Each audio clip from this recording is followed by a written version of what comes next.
Well, good morning, everybody. February 8th, Saturday, 2025, Coffee and Conversation.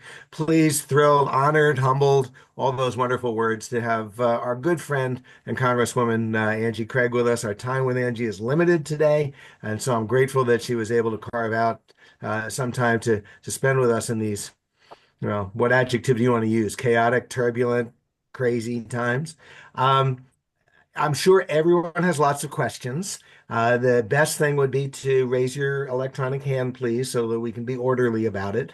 I'm going to start off, Angie, give you the floor. What do you need us to know about what's going on in Washington? And tell us, how are you doing? Are you holding up in all this craziness? Well, first of all, thank you so much, Ron. As you all know, SD52 is home to me. So this coffee and conversation has been in the works for a couple of months now. So yeah, Oh, okay.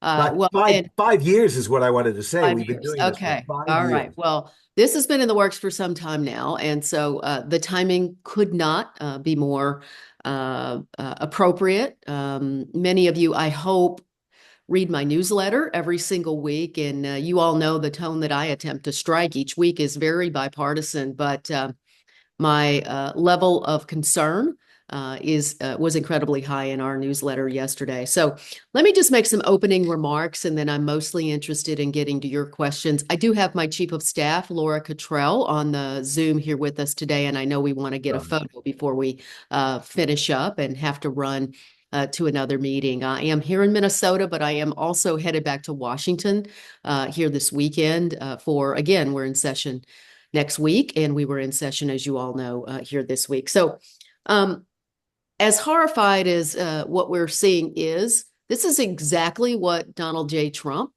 told us he was going to do, and exactly what Project 2025, probably most importantly, told us they were going to do as they ran for the presidency in this last election.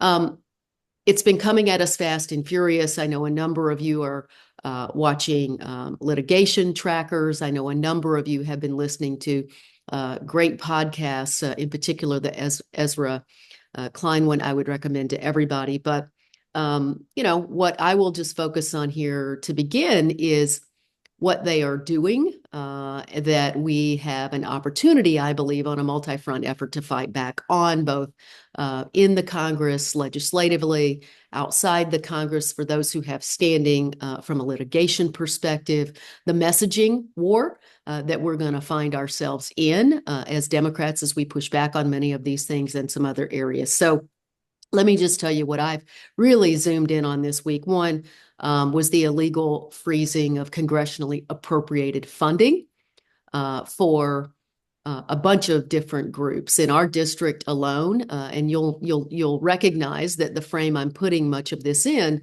is very much what I believe would resonate most to voters, the general voter of the second congressional district. For example, two police officers, one in Newport and the other in West St. Paul, are now on hold from being hired because the city council doesn't have the money to hire them in their budgets if the federal grant that they've been promised by the DOJ, the community-oriented policing grants, don't come through.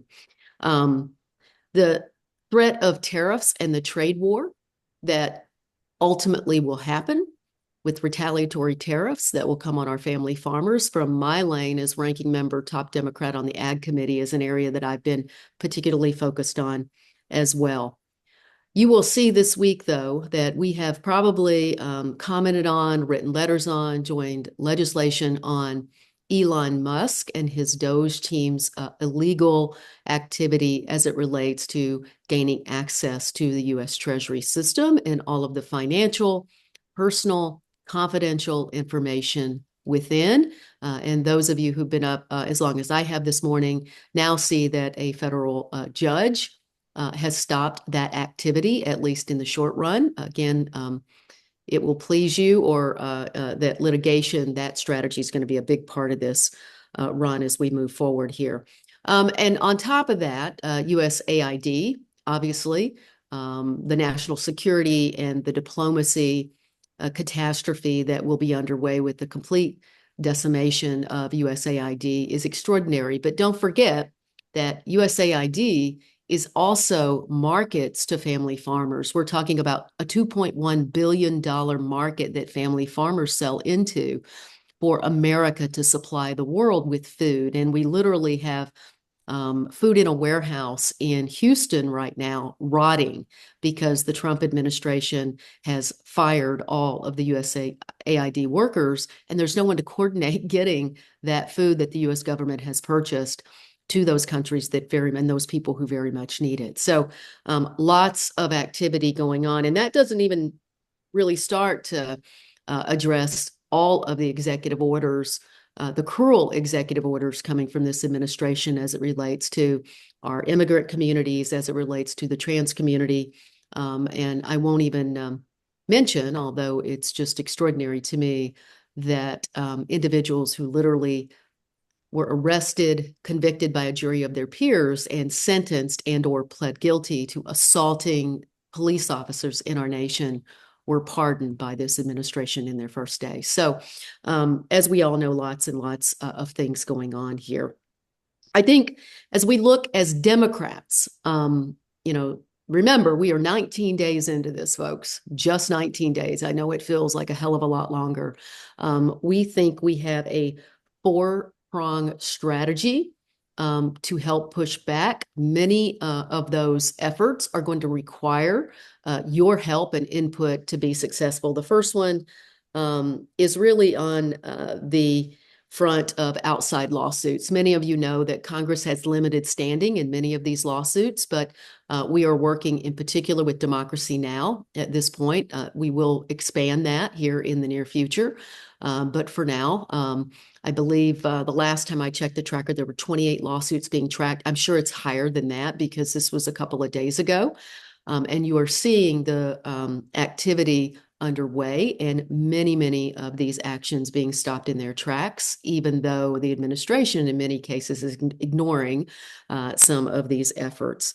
The second is going to be I'm pleased to say, by the way, that Keith Ellison has been very active in the litigation front, and I'm sure well. he will continue to be. Yeah, I was going to mention, Ron, it's not just individuals or unions coordinating these litigation activities, but it's also a number of states' attorney generals who are coordinating these activities. And of course, Keith Ellison is among those that are being very active and aggressive, and I'm very proud of that on this part, on his part. The second big bucket is communications and messaging. Look, when the freezes came down from OMB, there was an outcry from the American people because we immediately went into action on the congressional side and the messaging side. I am very proud, and all of you were amplifying and elevating these issues. For example, one of the headlines we got in the local press here in CD2 was literally to the effect of Trump administration freezes police officers and makes our communities less safe. It's that kind of messaging that gets swing voters, gets people thinking, wow, are we really going to support the chaos that is now ensuing in our country? So making sure that we stay in these lanes that really show the American people that the policies of this administration are going to hurt our neighbors, are going to hurt our economy, are raising prices for everyone. And from my lane in particular, how they're going to hurt family farmers in rural communities because these are people who often voted for President Trump. And as you notice, the way that I try to approach these things is to attack the policies, to speak out against the policies, to help people understand why these policies are hurting them. And in many cases, frankly, they're going to and already are feeling it in their pocketbooks. And so this is truly an opportunity for us to lean in here. The third area is really legislative. Hang on one second, Yeah, just real quick. sure. Two questions. First off, to Yeah. what extent are you coordinating the messaging with our dear friend Ken Martin, now the head of the DNC? And second, the letters that you and others write frequently, I've been wondering what impact they have. Do those fit in the messaging bucket? Well, they fit in the messaging and the oversight bucket, Ron. I would put them in both buckets because, as you see, when we collaborate, and I was actually going to say Third area is legislative and oversight. That's kind of the next bucket that we're thinking about this in, because not only does the legislation that we're introducing impact the messaging, in other words, the press reports on the legislation that we're introducing, the press reports on the oversight that Judiciary and the Oversight Committee, Jamie Raskin, Jerry Connolly in particular, are working on these two strategies. And I actually asked my team to send me some additional example here, but you saw this week that Reps Sean Casten and Leader Jeffries, as well as Haley Stevens from Michigan, they introduced new legislation around taxpayer data protection. So it's called the Taxpayer Protection Act. And of course, that would make sure that accessing the Treasury Department's payment system has lawful authorization, has the necessary security clearances for these people who are gaining access, would make them have an ethics commitment and certify that there are no conflicts of interest in that. Now, we all know that if you ask Elon Musk to do that, the man who owns one of the most prolific social media platforms in the country that routinely mines our data and then targets us through artificial intelligence and algorithms, that is going to be inherently a huge conflict of interest for the unelected billionaire that the Trump administration seems to have put in charge of a program that, on the surface, a group that is intended to root out waste, fraud, and abuse, that sounds really good, right, to the American people. But once you dig down, when people understand, particularly a district like ours, which is about 30% independent, super libertarian, people's privacy and confidentiality and access to their personal financial records, that swing voter in a district like ours, that is super concerning. And they are reaching out to my office. It's not just the base of the Democratic Party reaching out. And I think that's where we know that we have an issue that we can push back and win with the American people on. And then again, there was another DOGE effort yesterday to Treasury Secretary Besant. We don't even know their names yet, but we're getting there to push back on Elon Musk and the activity there. But again, some actual progress this morning.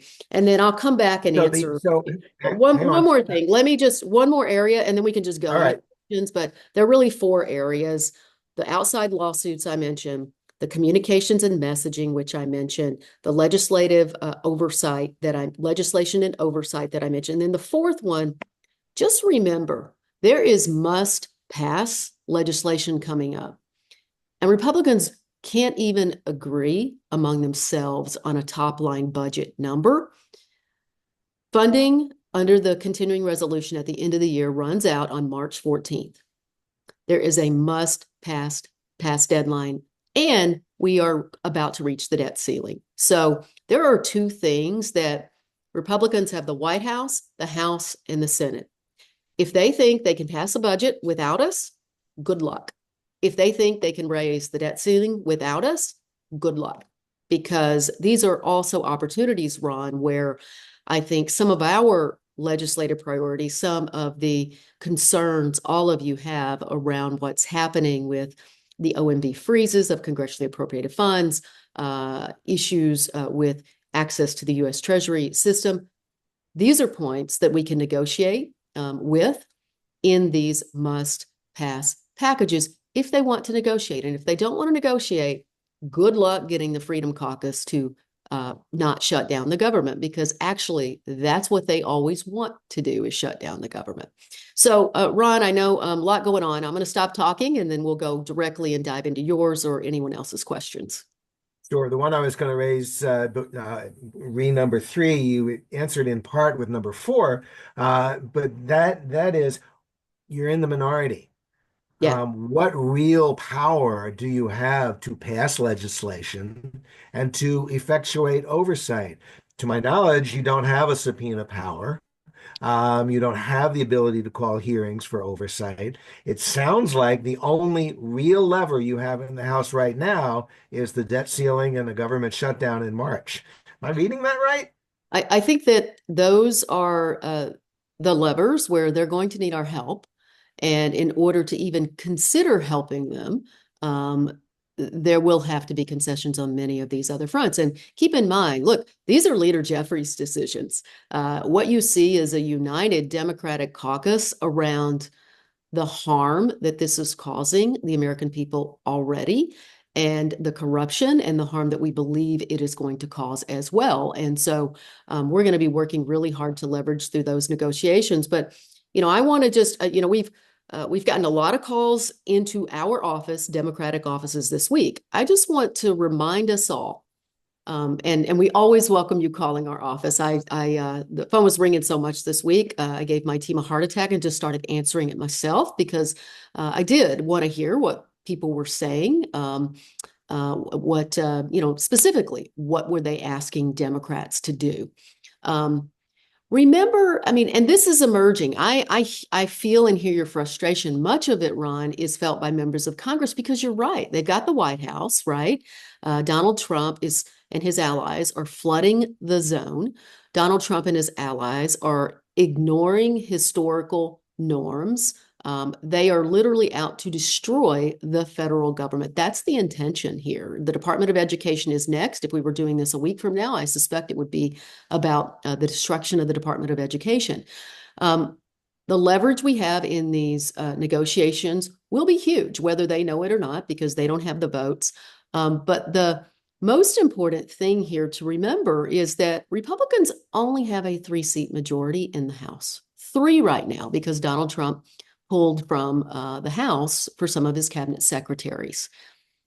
People are calling my office, and I would just ask everybody here.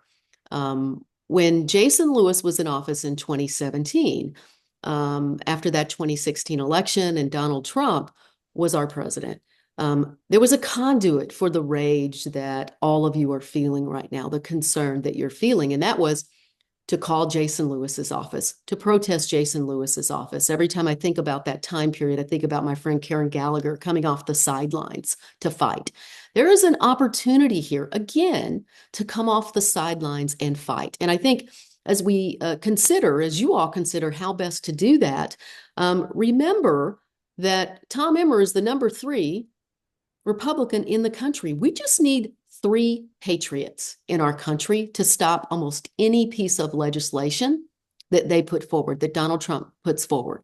And I know what I'm asking my colleagues when I say this. I'm asking them to stand up and get their head knocked off. But don't we have 3 patriots in our country left on the Republican side of the aisle? Do we? Or did they all leave the Congress? We, almost 250 years ago in our country, people were willing to die for the democracy that we created, for this idea that separate but equal branches of government. And today we can't find 3 Republicans who are willing to stand up to one man who seems intent on destroying the country.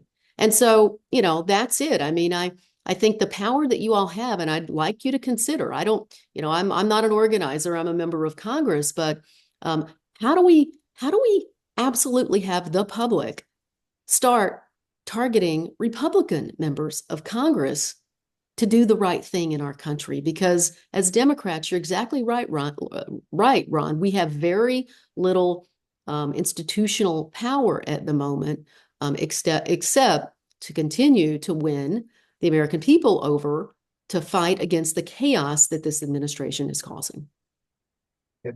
Ken Martin's messaging and the DNC's messaging will have to be powerful, sharp, Yeah. consistent, and Yeah. strong. And Well, I certainly look, hoping that will be. you all know I endorsed him for the DNC chair, and because I think he understands there's no magic wand here that we're going to wave over, America to start winning again. That it's going to take a lot of hard work. It's messaging, it's organizing, it's investment in those swing states across our country. But I was really pleased after week 1 with something really simple. It was, you see it on social media right now, what Democrats did this week. And I think that's what we're going to have to keep reminding people, what Democrats did this week to fight back. Here. Dinah, you've had your hand up for a few minutes. Sorry about Hi, usurping Dinah. your. Hey, good morning. So in full recognition that there's a lot of stuff happening really fast and you're not necessarily going to be on top of all of it because none of us can be. there was obviously the attempt to freeze all of the outgoing grant funding. I'm currently working in grant development. We're doing such controversial things as funding clinical research, trying to make healthcare better. I know it's edgy stuff. Yesterday, the NIH released a new grant policy statement cutting indirect costs for funding to 15% across the board. For context, that would cut $97 million from the University of Minnesota. Um, Minnesota gets $718 million in NIH awards, at least it did in 2023. This is going to be a huge hit on a lot of folks. That money is what funds my job. Um, is there anything that we can do to try to make it so that they're not just chipping away at every single thing? It's a real scary time. It is an incredibly scary time. And I can tell you that there are so many individuals in this district who are reaching out to me who are directly impacted. Their jobs are directly impacted, notwithstanding the public health consequences of cutting all of the funding and/or reducing the cost share. There are so many research programs across our country that are going to be impacted by this, Diney. And I wish I could tell you, we are going to be pushing back, right? In the budget process.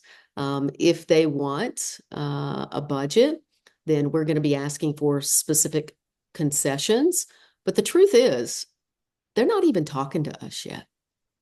They're not even talking. They're not negotiating a bill. They're negotiating a top line for the budget, but they're not negotiating a debt ceiling. They seem to be proceeding as if they can do all of this without us. And they've tried this before. Remember, we've seen this movie. We've not seen it like this, but we've certainly seen congressional leadership try to somehow twist the arms of Freedom Caucus members to come to an agreement. But let's also back up and understand that every dollar they're trying to cut in federal spending, every dollar is intended to extend the 2017 tax cuts that mostly benefited the super wealthy billionaires like Elon Musk in our country.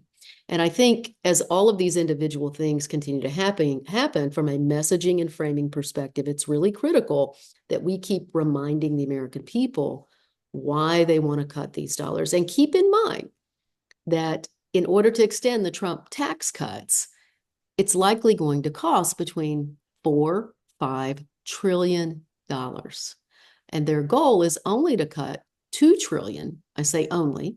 They're not going to get that much because they would have to go into Medicare. They would have to go into Medicaid. And maybe they will. I mean, we all know what the American people will do if you touch their health care. We saw it with the Affordable Care Act when we were just trying to get them more access to health care, but their health care changed. And keep in mind that they're going to cut these things. If they want to get that much money, they're going to cut Medicaid. They're going to cut, right now, the proposal leaked publicly is 30% of the SNAP program gets cut if they're coming after $300 billion in cost savings. And remember, this falls under the jurisdiction of the Ag Committee. So you better bet that my next real fight in the committee is going to be when they release those reconciliation instructions to the committee. We've heard 50 billion in cuts to SNAP, 150 billion cuts in SNAP, or 300 billion cuts in SNAP. 300 billion cuts in SNAP would cut 30% of the program. And all that sounds like percentages. You can't really understand it. Here's what they would really be doing. Today, the average American gets $6 a day under the SNAP program. $6. In 2021, it was the biggest increase we'd ever got, those beneficiaries. It went from around $5 to $6 a day. They would roll it back to about $5 a day. That's what we're actually talking about, taking food out of the mouths of children. And that's what they're coming to, and that's going to fall right in my jurisdiction. And if they want to do it, if they're all prepared to take those votes, and I need you all to focus on them because I only have 25 people on my committee. They've got 29. They're going to win every vote on that committee. I'm going to put up a hell of a fight. We're going to help the American people understand why that is so cruel and so terrible. Oh, and by the way, the SNAP program generates about $300 billion in income to family farmers across our country. So I'm also trying to, no pun intended, gin up the Farm Bureau and farm organizations, Farmers Union, to oppose these deep SNAP cuts that are actually, again, just like USAID, going to take away markets from family farmers. The freeze that was put into place and has now been enjoined, I'm not sure what that covers. For example, Diney raises the NIH grant. Was the freeze covering that? You mentioned the two police officers. Was the freeze covering that? Was the freeze covering any changes in SNAP benefits? And if so, does the injunction freeze the freeze? Is Trump ignoring that? And with all of that, overlaying all of this is what I think Nancy Peck raises, and that is how do we get messaging out there? How do you do it? How does Ken Martin do it? And most importantly, how do we do it? And I know we're almost out of your time. Last part of this question. I Um, Yeah, and I were you wanted to suggesting that we call? Were you I suggesting that we call Brad Finstead and Tom Emmer? I'm suggesting that it would take, because I don't want to be recorded saying call them, but I am suggesting that it would take three patriots in our country to stop much of what they're doing and helping those people understand how bad this is for America, how bad it is for family farmers in language that they can understand. Look, what am I doing? Better question. I'm going on every program that will take me right now to talk about what cutting USAID does as a detriment to our country and to the farm income of family farmers, right?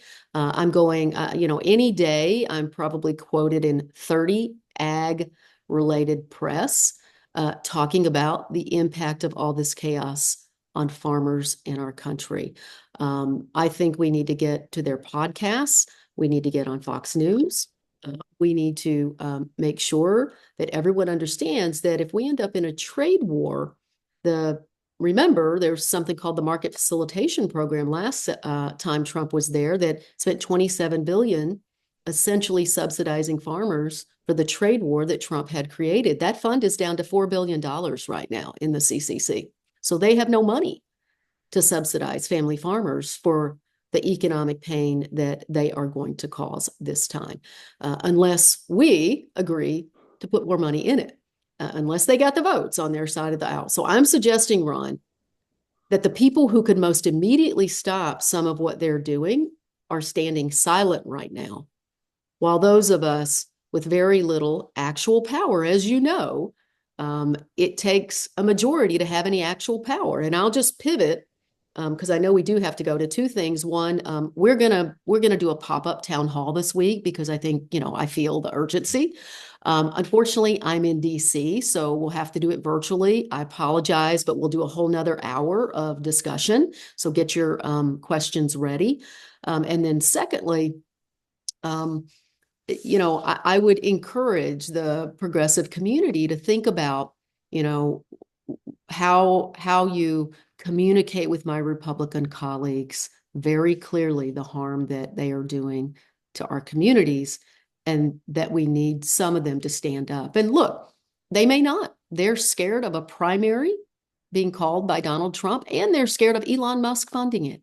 But 4 years ago, after the January 6th assault on our Capitol and our democracy, a few good Republicans found the will to stand up. And they may not be there any longer, but I bet you they sleep better at night than many of my colleagues are right now in the Congress.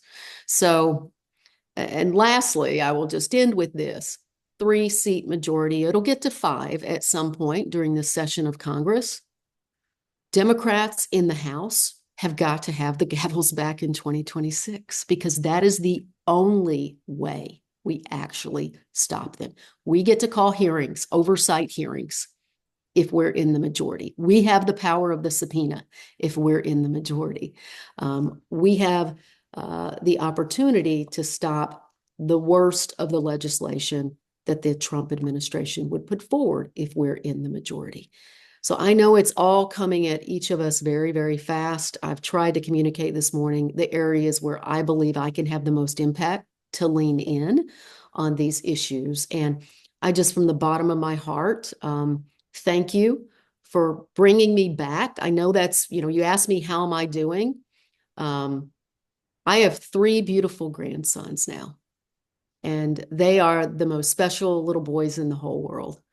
And I tell you what, I get up every single day and the gift of the job that you have all put me in right now and the expectations that I feel on my shoulders to support each of you by fighting back, not just for us, but for them and that generation. And I believe we can turn this. I believe we can win back the voters that we've lost, but we have to be absolutely clear about how the policies of the administration are hurting them, and that the promises this administration made to make the economy better, to put more money in their pockets, this administration is actually doing the opposite of that. And we have to show them that. So thank you for spending some time with us this morning. I've seen a few chat posts asking about the town hall. Would you let us know, me in particular, and we'll make sure that we get the word out so Yeah, that we can all absolutely. join Absolutely. the We're going to town get it hall? out to all the Senate district chairs. We would love you to join. We'll do it at the, sort of after work evening hours for many people. I know not everybody works 9 to 5, but we'll get the word out next week, and we would love for you to join and to submit questions in advance, because the quicker you get your question in, the higher up in the list it becomes. Okay, And sounds Laura, I good. think you wanted a photo before we go. Is that correct? That's correct. Hi, everyone. Thank you so much. Okay, we're just going to take a quick screenshot for social media. If everybody wants to smile at their camera. Turn your cameras on, everybody. If you Laura, can. that includes you. Oh gosh, no, no, no, you don't want mine. Curtis, you there? Turn yours on. Names are going to be taken out, right? Yes, we can take names out. Thanks. Okay, one second, I think. Okay, everybody's on. Ready? 1, 2, 3. Awesome. Thank you, everyone. Thank Thank you, you, guys. Ron. Really appreciate it, everyone. Thank Yeah, you. Thank Bye-bye. we'll talk soon. We'll All talk right. soon. Phew. That was intense. Let's keep it up with Jim Carlson and Liz Reyer and Bianca Virnig. I'd like to give each of the 3 of you an opportunity to comment on what you heard from Angie and how that relates to what's going on in Minnesota and what's going on in your respective legislative body. Jim, you want to start with us? Where are you? I'll do that, but I have to get rid of a phone here that's ringing. There, okay. Um, this is profound, and Angie was telling me exactly what I'm worried about. I had a lot of things to say, but I think I need to travel to the closer to the end of anything that I needed to say, and that was that this is the ultimate of what we call trickle down. We have trickle down fear right now. Much of our discussion amongst ourselves is what is going to be cut? How much is it going to be cut? Do we have to replace some of this? And what effect is that going to have on our negotiations? Because this is a budget year for us as well. And we're gonna have a February forecast that's going to come out. I believe it's the first week of March, and that's going to include a lot of this bad news, because we get a lot of money from the federal government in the forms of grants and public funding that uh, we don't have to pay for because it comes from the federal government. So now, if we're not going to cut back on significant state programs, we have to figure out how to replace that money. So it is a very serious budget negotiation that we have. And of course, most of you know the the problems we've had in the last few months here, just getting organized. And I welcome Representative Reyer and Virnig back to the legislature because we are working with them behind the scenes. A lot of people don't realize that, but there is a lot of work that has been going on. But as of today, a lot of the things that we have to do as far as initiatives, we have 1,200, let's see, what is it? 1,279 bills introduced in the Senate. We have 25 in the House. Now, the Senate has what they call companion bills. So there's a lot of bills that have been distributed to House members, but it shows how far behind we are in getting things done for the end of session, which is the third week of May. And that's when we have to have a budget done, or we have to go into special session. Republicans, and I'm going to say just some of the feedback that we get from the Senate Republicans is they're happy with Trump yet. They're saying that Trump is doing our work for us, which I'm just aghast at. They are not the patriots that Angie was talking about that we need to get things passed. And with in the Senate, we have a 1 vote margin. In the House, we are 1 vote down until the new candidate gets seated in the House. Then will be a tie. There is an agreement in the House. It's slightly tipped towards the Republicans in favor. So this means that we're going to have some really tough negotiations at the end of the session. Thankfully, we had the new speaker who was elected with a 1 vote margin. That she has said that there's going to be a budget done before the end of the session. So we need to hold her to that. You need to hold her to that as well, so that we can get this done. I have been optimistic for quite some time that we are in this test case where Republicans now will be motivated to get things done, or they are going to take all the blame for a special session. They're going to take the blame for not getting negotiations done. So perhaps they'll be more apt to negotiate with us favorably so that we can get something done. Otherwise, we're going to have a tough summer. It's going to be a very tough summer. So now we have a lot of things in my committee now. As some of you know, I'm the chair of the elections committee, and really elections are one of the smallest committees that can be affected by these cutbacks. We already have some of the money that has been promised through prior actions, federal actions, to help us fund elections. We have just a small budget request, which I think that we won't be public with that yet. But for me, elections we're pretty well set, with the exception of some fights that are going to happen with some of the policies that we want to get going to make elections even more ballots even more accessible. So it's going to be rough. In my particular committee, it's not going to be as bad as it's going to be in Health and Human Services and some of the other committees. So I'm looking for my two House members to really push their side to get things done as well. And I'm ready and willing to help them anywhere I can.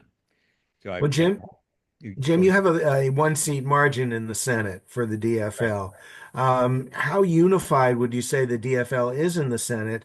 And so does it really matter that the Republicans are going to make a lot of noise? You can pass what you want to pass. No? Pretty much, yes, that's correct. Yeah, yeah. Okay, so you'll get a budget out. The budget does not have to originate in the state house, unlike the federal rule. So you guys can get a budget out, and then it's really up to the House to deal with that budget. Is that a fair read? Well, spending has to originate in the House. So that whether it's the House budget that prevails or whether it's a Senate version of the budget, but it does have to originate in the House. And fortunately, we have the governor on our side as well. But that doesn't mean that it stops things from being stopped. And I think the Senate is going to have to be the leader, and we're going to try to get functional bills done and have them sit in the queue for the House to act on, but they can choose just not to act too. So Okay. it's they have, I would say, power of the purse that's pretty strong. All So right. yeah, go ahead, Ken. Liz, what's your take on all of this? I am going to defer to my colleague on the B side to kick us off from the House perspective. Okay, Bianca, it's all yours.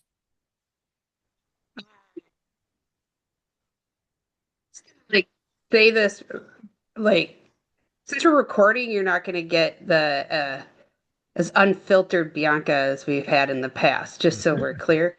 Okay. So there's a few things here. Yeah, so if you want to talk to me afterwards, give me a call. Um, there's a few things I've seen happening or that I've taken phone calls on, right? And I mean, maybe I'm going to disagree with Angie a little bit. I don't know that there are. I think I saw Chris Whitfield too. That there are any good great people left over on the other side, right? Reasonable GOP. So these are some of the things that I've heard from constituents wise. So I had a constituent get pulled over in Wisconsin. He became a citizen a year or two ago. And when he got pulled over, he had a dash cam on, and they asked him for his social security number. It was very clear that they were running an immigration check on him, and then they lied to him about what his next procedures were. It was like, hey, you don't have to pay us if you give us your social security number. We'll just put all of your taxes. And so, there's that. I have got a phone call from a Republican. It's interesting how many Republicans have started to reach out to me and be like, oh my gosh. And they are a small farm in rural Minnesota. I just happen to know them pretty well. And they have a grant, I put it in the chat, that is not being funded. And they put down payments on. This would allow them to hire, to start 3 people, potentially up to 9 people. It's going to have a big impact on their ability to do this expansion for their farm. And it's basically takes a byproduct and turns it into cereal feed, a non-GMO gluten-free feed for like dog treats and cereals and things like that. So hold on to that thought for a second. I don't get it. First off, I didn't think the freeze covered everything, but if the freeze covers what you're talking about with this family farm, I thought the freeze was frozen. There's an injunction, so doesn't the money flow? Sure, if that's what you believe.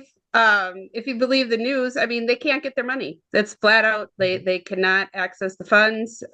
So, what there's like what's said in the newspaper, and then there's like what's happening boots on the ground.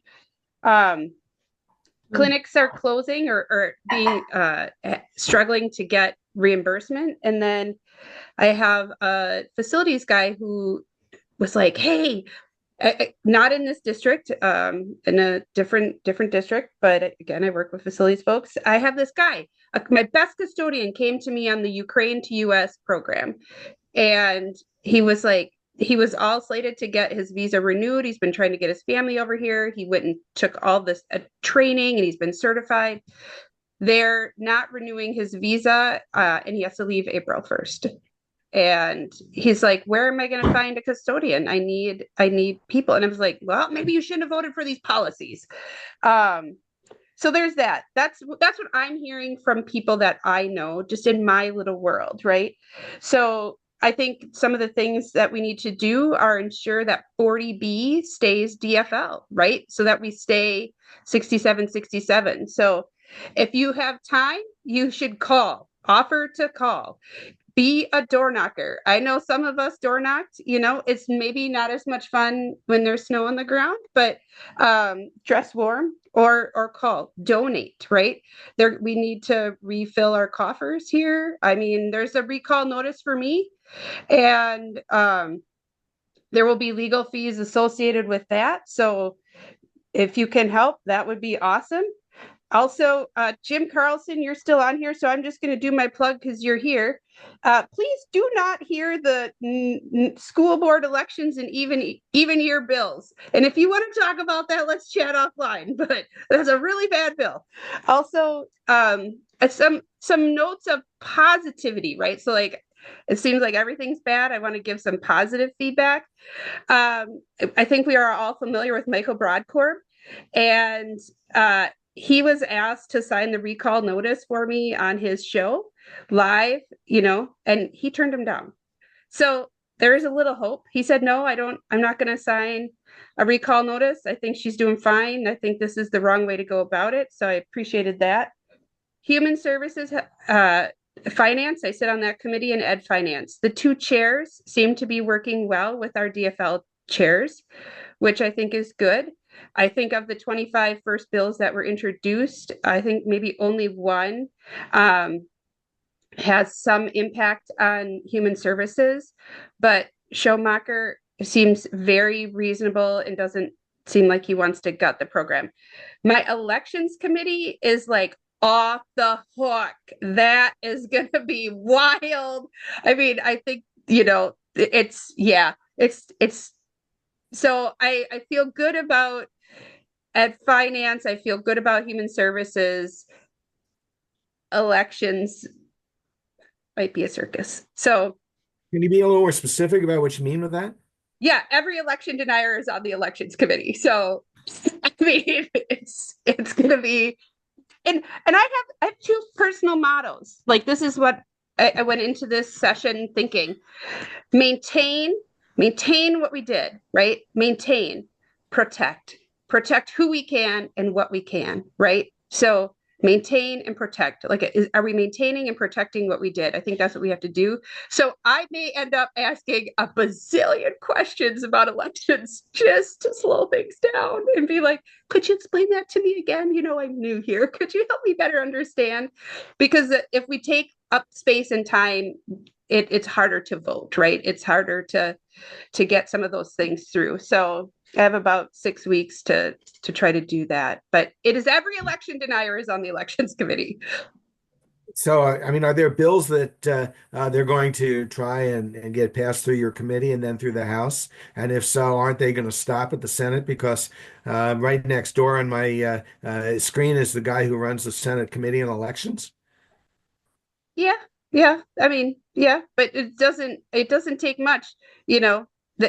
The Senate doesn't have a 4-person majority. You only have to convince. I mean, that the other side is doing the same thing that Angie Craig just said, right? Like, get some reasonable Democrat to vote for this, or that kind of stuff. So, I mean, there are checks and balances, but it doesn't mean harm can't be done beforehand. Well, as I think you've told me privately, and Jim mentioned, the only thing that must be done this session is a budget. Yep. Right. Okay. Liz, you did defer to Bianca. Do you have things you want to add? And in particular, I don't know that anybody has explained yet what the deal was that was made this week to get the House back in session. If you wouldn't mind explaining that to us, I'd appreciate it. Sure. A couple things first. I want to thank Senator Carlson. In your remarks, you did not say we got back to work. Thank you for that. I've heard the most innocent use of that phrase, unintentional, but I wish we weren't being recorded because I'm going to be very filtered. We worked very hard. I think I spent as long a days, if not more, um, contacting constituents, responding to constituents, preparing bills. Jim, you're not going to have to push us to be getting bills across because we're working our tails off to have bills across. The Republicans, I don't know how they did it because they actually had bills introduced before the hopper was open. So I'm not quite sure how they legally did that, but they've got their own magic.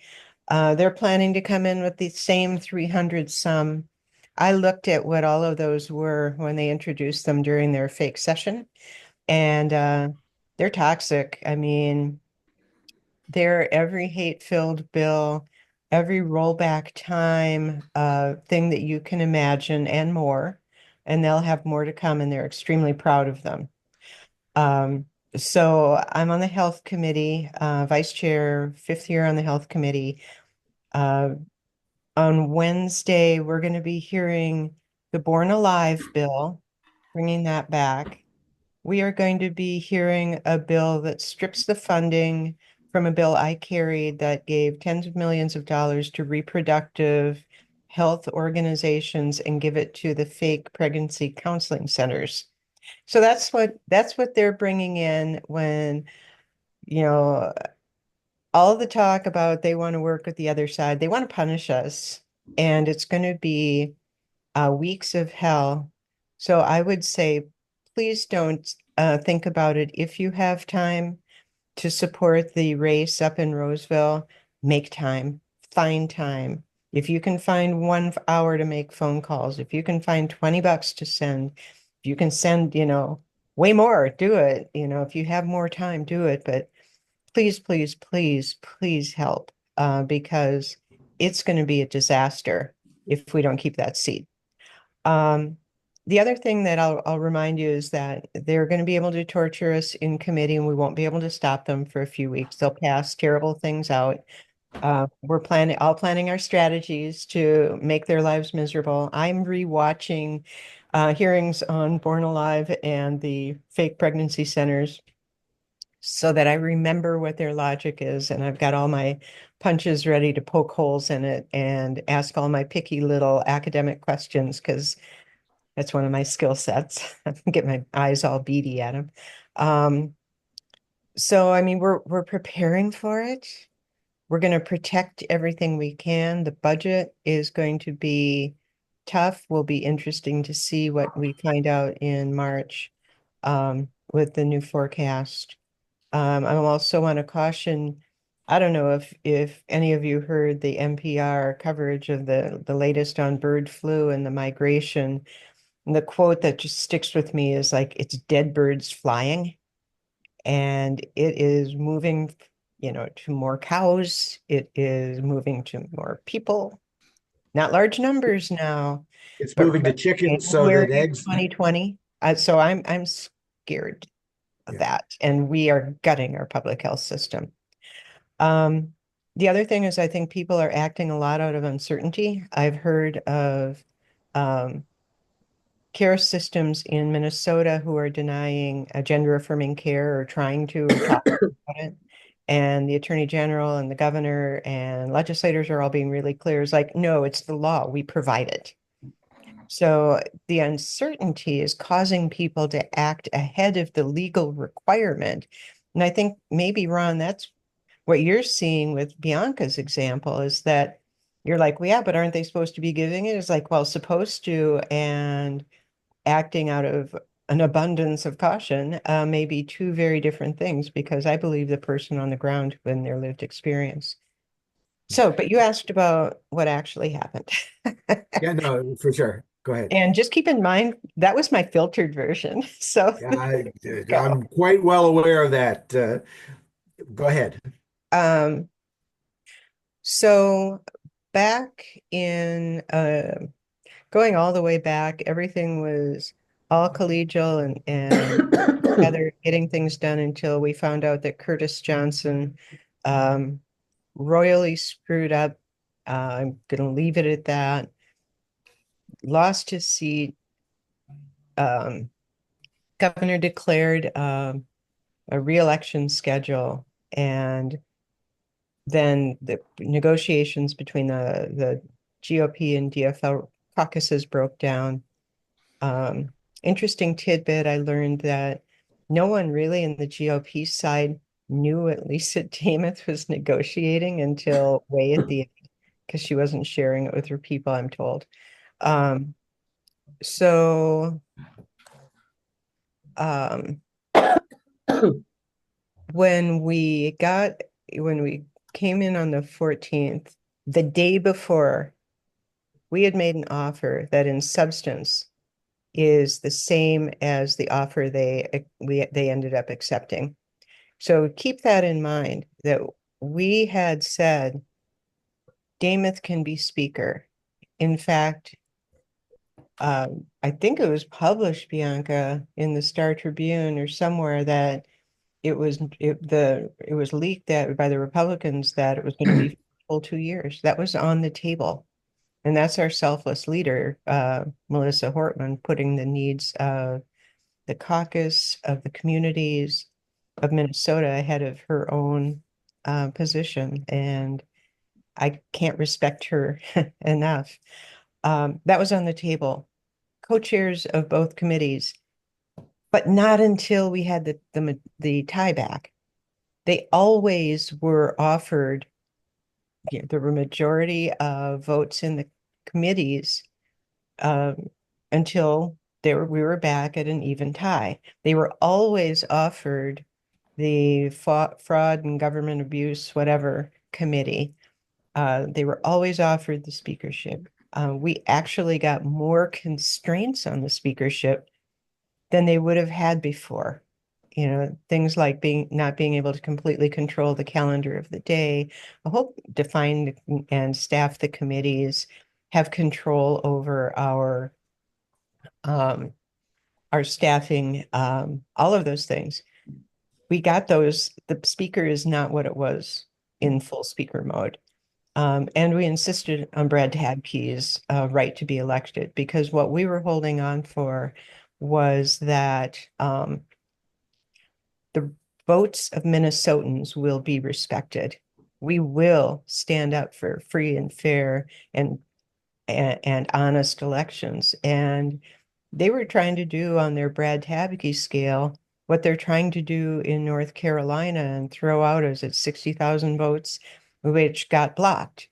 I mean, it's not just us, but I feel like what's getting lost in the conversation in the press is this both sidism. Well, you guys aren't messaging very well. It's like, yeah, and they were launching an administrative coup.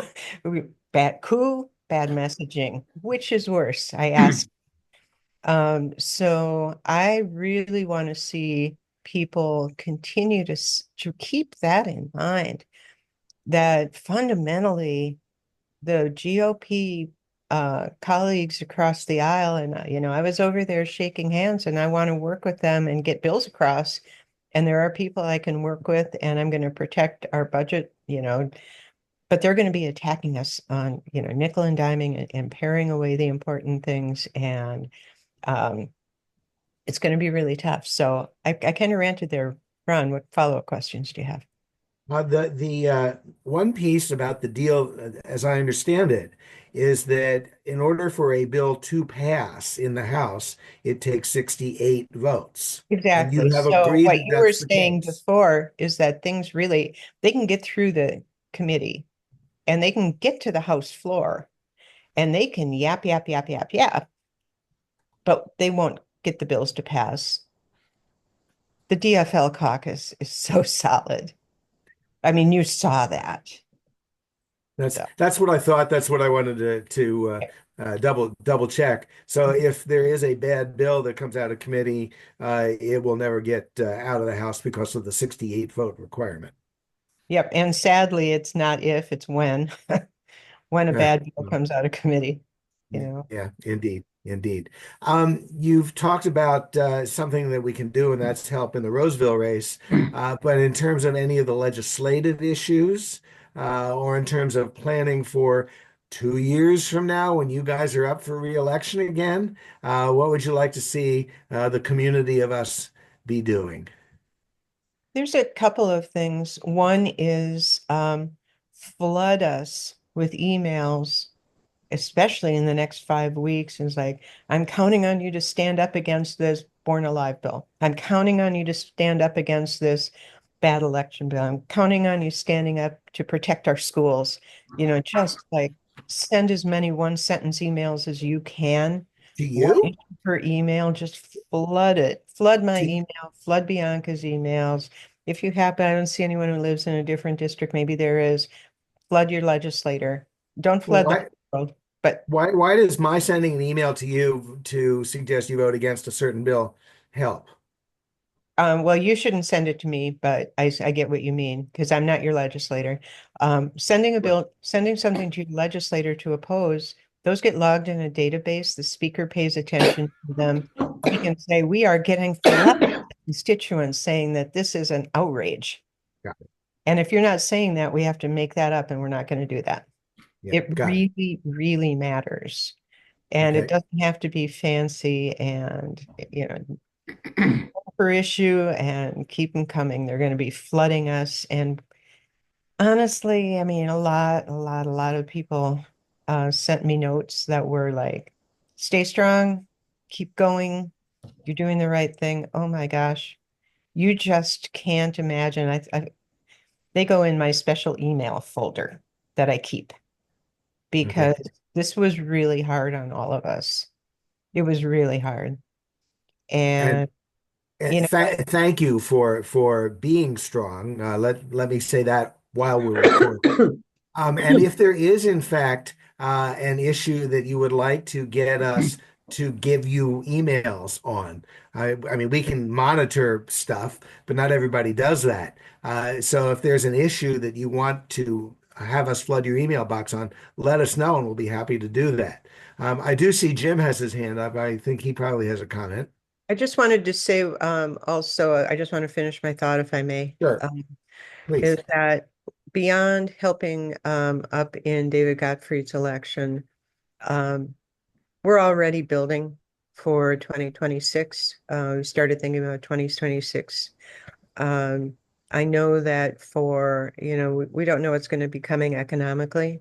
Contributions make a huge difference. And even, thinking about doing something like $5 a week or a month through Act Blue or whatever you can manage to whoever your candidates are, it just builds up over time and makes a huge difference. And we have to help pay for the bills on for the legal stuff. Um, I have people reaching out to me to say, I want to be involved. I want to volunteer. I'm getting my plan in place for door knocking, off-season phone banking, just to call people. But we need to be just telling the story, deep canvassing, conversations with community.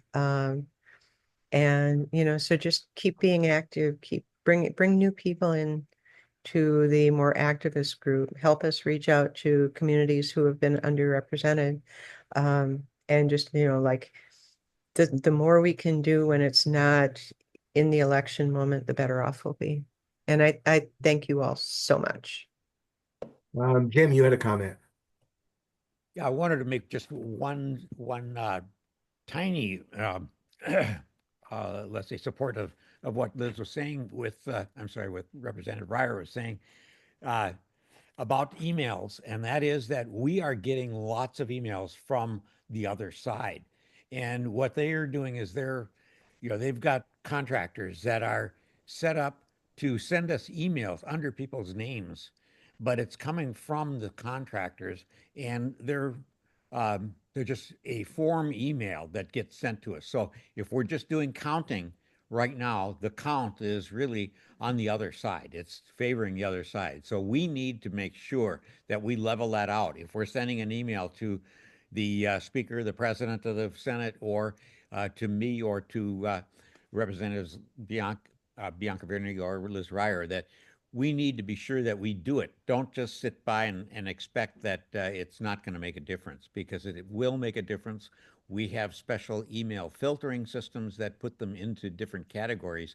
But right now, I don't know if I could even guess at a balance, but we are getting a lot of emails that are critical, a lot of emails that are critical of the budget, of the governor, and of our new, let's say, governance arrangements. So don't wait for a second if you think that an email doesn't help, because it will. It will really help.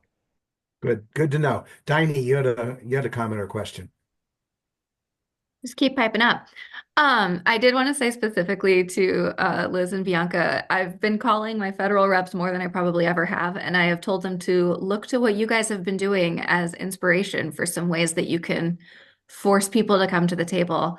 You guys are brave enough, they can be brave enough too to throw some significant procedural hurdles in the way. So thank you guys for giving a really good, easy local example of like, hey, Tina and Amy, they're right there and they're doing awesome. Maybe take a page out of that book. Wow, what a nice thought to close on. Jim, Liz, Bianca, I don't know if you have any final thoughts that you want to share. Otherwise, I'm ready to go out and shovel some snow. It's Here, still snowing, Ron. it is still snowing. Indeed, it is. Curtis, you are the current vice chair running for chair of SD 52. Any thoughts from the organization leadership in SD 52? That's a good thought. Well, you kind of caught me off guard. We do have some things coming up. We have an outreach meeting, I believe, on the 10th at 6 p.m. at Devani's, Egan. We have book club coming up on the 18th. And then most importantly, we have the business conference on the 20th. And all of the information and Zoom links and whatever else is in the emails. So if you aren't subscribed to the emails, you can put your email in the chat and I'll add you to the list. But other than that, I don't think I have anything else to say. Thanks everyone for coming. And finally, for upcoming Coffee and Conversation next month, Lewis Johnston, economics professor up at St. John's. He was on with us a few years ago. We're going to talk about tariffs and trade. I'm sure there will be lots of news between now and then. And then the month after that, which I think is April, Mark Osler, professor at St. Thomas Law School, is going to talk about criminal justice. So we've got some interesting conversations coming up, and I am sure there will be a lot to follow between now and then. I guess the message is write to your representatives, state and federal, because every message gets counted and put in a database. I know that's true on the federal level, and I certainly heard that to be true here today. So enjoy the snow, everybody.